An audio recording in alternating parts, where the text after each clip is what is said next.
தேவி சமையலில் வந்து கீரைக்காய் வச்சு ஒரு சேலடு செய்ய போகிறோம். அதுக்கு வந்து தேங்காய் உடச்சி பாதி தேங்காய் எடுத்து வச்சுருக்கேன். அது திருவி எடுத்துக்கலாம், மிக்சியில் போட்டு திருவி எடுத்துக்கலாம். அப்புறமா பைத்தம்பருப்பு ஒரு அரை மணி நேரமாக ஊற வச்சுருக்கேன், ஒரு 50 கிராம் போட்டு.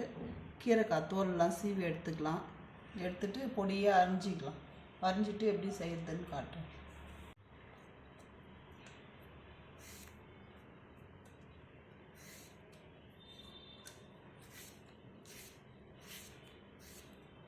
இந்த மாதிரி மொத்தமாக சீவி எடுத்துக்கலாம்.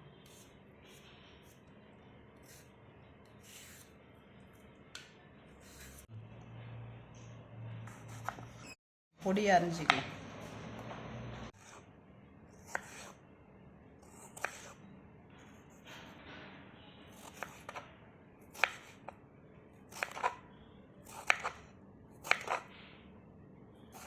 இந்த மாதிரி பொடியாக அரிஞ்சு எடுத்துக்கலாம். மொத்த கீரைக்காவும் அரிஞ்சாச்சு. எல்லாத்தையும் ஒரு கப்பில் போட்டுக்கலாம். தேங்காய் உடச்சிட்டு பின்னாடி இருக்கிற கருப்பு தோல்லாம் எடுத்துட்டு பொடியாக நறுக்கிட்டு மிக்சியில் திருவி எடுத்துக்கலாம். தேங்காவை சாலட் வந்து தாளிச்சிக்கலாம். இப்போது அதனால் ஒரு கரண்டி வச்சுருக்கேன். கரண்டியில் கோல்டு வின்னர் ஊற்றிக்கலாம். கொஞ்சமாக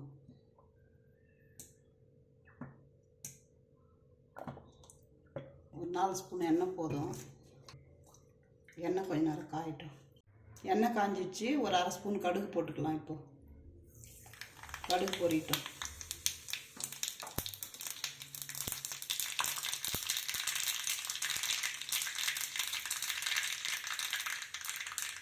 கடுகு பொரிஞ்சிச்சு. 2 ஸ்பூன் உளுந்து போட்டுக்கலாம்.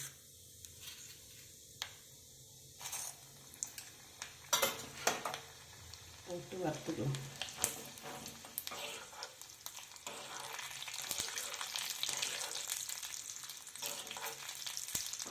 முந்திரி பருப்பு ஒரு 5 எடுத்து உடச்சி வச்சுருக்கேன், அதுவும் போட்டுக்கலாம்.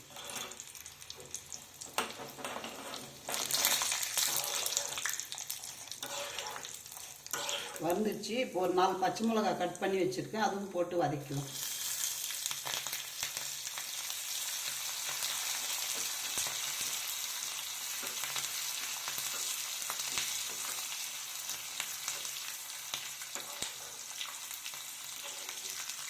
எல்லாம் வறுப்பட்டுச்சு. இப்போ கேஸ் ஆஃப் பண்ணிடலாம்.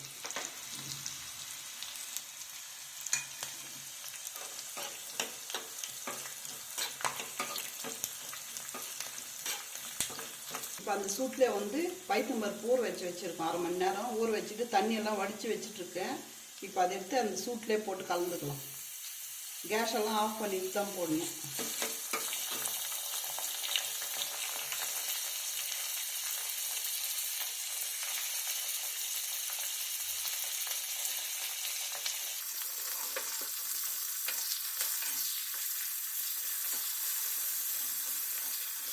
சூட்லேயே கரண்டி சூட்லேயே கலந்து விட்டாலே போதும்.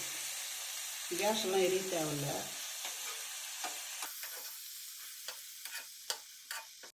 இப்போ இந்த கீரைக்காலை வந்து தாளிச்சு இதெல்லாம் இதில் கொட்டிக்கலாம்.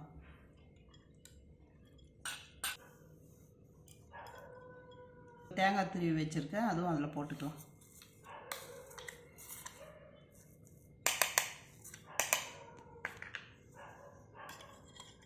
ஒரு அரை மூடி தேங்காய் திருவி வச்சுருக்கேன், எல்லாத்தையும் போட்டுக்கலாம். தேவையான உப்பு போட்டுக்கலாம். ஒரு அரை ஸ்பூன் உப்பு சரியாக இருக்கும். இப்போ எல்லாமே கலந்து விட்டுக்கலாம். எல்லாம் கலந்து விட்டாச்சு. மேலே கொஞ்சம் கொத்தமல்லி தூவிக்கலாம் லைட்டாக.